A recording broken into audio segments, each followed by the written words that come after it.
जर कोणीही तुम्हाला हा प्रश्न केला की महाभारताचा हिरो कोण, नक्कीच प्रत्येकाचं उत्तर हे वेगवेगळं असू शकतं, पण माझ्यासाठी उत्तर फक्त एकच, कर्ण.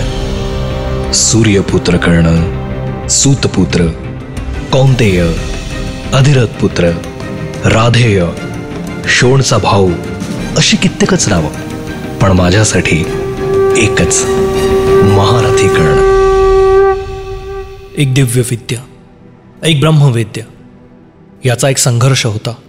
मानअपमानाची एक कहाणी. सूर्यदेव उगवण्याआधी वायुजितावर स्वार झालेला कर्ण महेंद्र पर्वताकडे निघाला. तुम्ही ऐकत आहात महारथी कर्ण आणि मी आहे अनुराग. उत्तरोत्तर वेळ निघत चाललेली होती. दुर्योधनाला आता कसलाच विचार ऐकवायचा नव्हता, किंबहुना त्याला कुठली गोष्ट सांगायचीही नव्हती.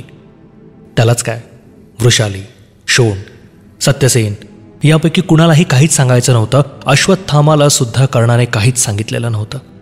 त्याच्या डोळ्यापुढं, त्याच्या डोक्यापुढं, त्याच्या मनात, त्याच्या पूर्ण जीवनात संपूर्णाचं एकच ध्येय, आणि ते म्हणजे ब्रह्मास्त्र. गुरुद्रोणाने त्याचा केलेला अपमान, गुरुद्रोणाला पदोपदी त्याला लाचार ठरविलेलं, त्याच्याबद्दल सूतपुत्र सूतपुत्र म्हणून हिणवलेलं, हे प्रत्येक गोष्ट त्याच्या मनात तशीच ठाण मांडून बसलेली होती.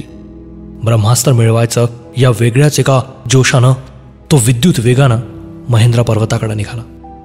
वाटेत कलिंग देश लागला, पण नगरात जायचं नाही हे त्यानं ठरवलेलं होतं. वृषालीचा देशही लागला.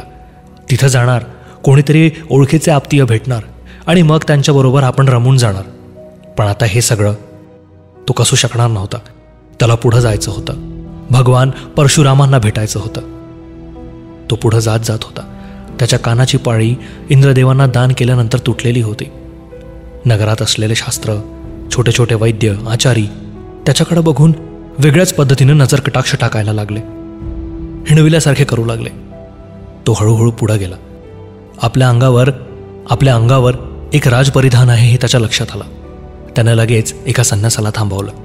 त्या संन्यासाला आपले सगळे राजपरिधान देऊ केले आणि त्यांना म्हणाला, मला तुमचे हे कपडे द्याल का? ते सगळे भगवे कपडे त्यांना आपल्या अंगाभोवती लिपटले. वायुजिताला बरोबर घेतलं आणि पुढं जायला निघाला. महेंद्राचं आता टोक त्याला दिसायला लागलं होतं. तिथं तो जाणार, साक्षात भगवान परशुरामांना भेटणार. त्यांच्याबद्दल काय काय ऐकलं होतं त्यांनी. शीघ्रकोपी, शीघ्र संतापी, कुणालाही न जुमाडणारे, कुणालाही न ऐकणारे, अगदी पुढच्या क्षणी समोरच्याचा अगदी नाट करून टाकणारे. एक भव्य दिव्य व्यक्तिमत्व म्हणजे भगवान परशुराम. ही अशी वेगळीच समज कर्णाच्या मनात होती. आणि एक भीतीही, कारण त्यांना तो आता भेटायला जाणार होता. वायुजिताला आता सोबत नेणं शक्य नव्हतं, कारण तिथून तो कधी परत येणार हे त्यालाही माहिती नव्हतं. रस्त्यात त्याला एक शेतकरी दिसला. तो कदाचित वयाने लहान असावा. त्याच्याकडे पाहत कर्णाच्या मनात विचार आला की जर याच्याकडं मी वायुजिताला ठेवलं तर त्याच्या खाण्याची सोय, त्याच्या राहण्याची सोय, त्याची निगा राखली जाईल आणि त्याचा सन्मानही केला जाईल. म्हणून तो त्याला म्हणाला, मित्रा, मी परत येईस्तोवर माझ्या या अश्वाची काळजी घेशील का? त्यानं विचारलं, तू कोण? मी संन्यासी आहे. कर्णाच्या तुटलेल्या कानाच्या पायीकडं तो पाहत राहिला आणि नंतर म्हणाला, अच्छा, संन्यासी होय. आण दे तुझा घोडा, मी घेईल त्याची काळजी. असं म्हणत वायुजिताच्या पाठीवर कर्णाने एक जोरदार थाप मारली. त्याचं संपूर्ण अंग थरथरलं. त्याला तसा कसा बसा निरोप देत कर्ण पुढं गेला. पुढं चढाई करत असताना त्याला मागून एक आवाज आला, ए संन्याशा थांब रे. कर्ण दचकला. त्याच्याजवळ येत तो म्हणाला, कुठे चाललायस? भगवान परशुरामाच्या आश्रमात. कर्णाला कळेच ना की याला कसं काय कळलं. तो म्हणाला, चल, मी पण तिकडेच जातोय. आणि हळूहळू दोघांनी चढायला सुरुवात केली. तू कोण रे? तू ब्राह्मणपुत्र का? कर्ण काहीच बोलला नाही.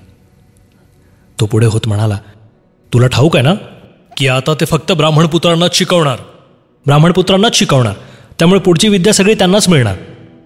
एका क्षणात तिथून तसंच परत जायची इच्छा कर्णाच्या मनात जागृत झाली. परत एकदा ते हिणवल्या जाणार, परत एकदा मान अपमान सहन करावा लागणार, परत एकदा सूतपुत्र म्हणून कोणीतरी आवाज देणार. या सगळ्या विचारानंच त्याचं मन शहारलं होतं. पण तो मनात एक वेगळाच निर्धार करून पुढे निघाला होता. आता काहीही झालं तरी जाऊन ब्रह्मास्त्र मिळवायचं हे त्यानं मनाशी ठाम ठरवलेलं होतं. तो पुढं जात गेला. कुठल्याही परिस्थितीत जर भगवान परशुरामांनी विचारलं की तुझी जात काय, तू कोण, तर आपण सूतपुत्र आहोत हे सांगायचं नाही, हे नक्की ठरलं होतं. चांदण्या रातीला संपूर्ण प्रकाश पडलेला होता. एक खूप मोठं यज्ञकुंड मध्ये मांडलेलं होतं.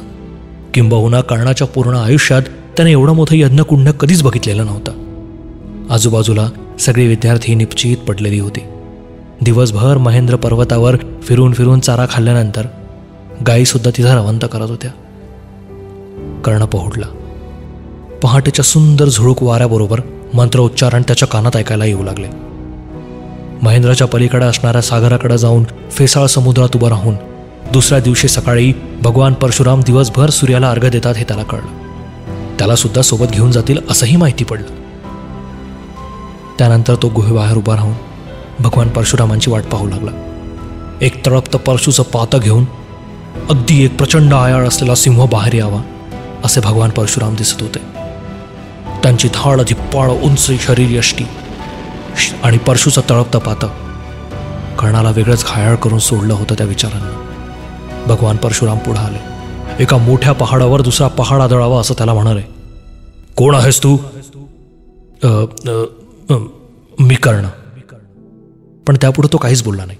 त्याने स्वतःची ओळख, स्वतःबद्दल काहीच सांगितलेलं नाही. कशासाठी इथं आलास?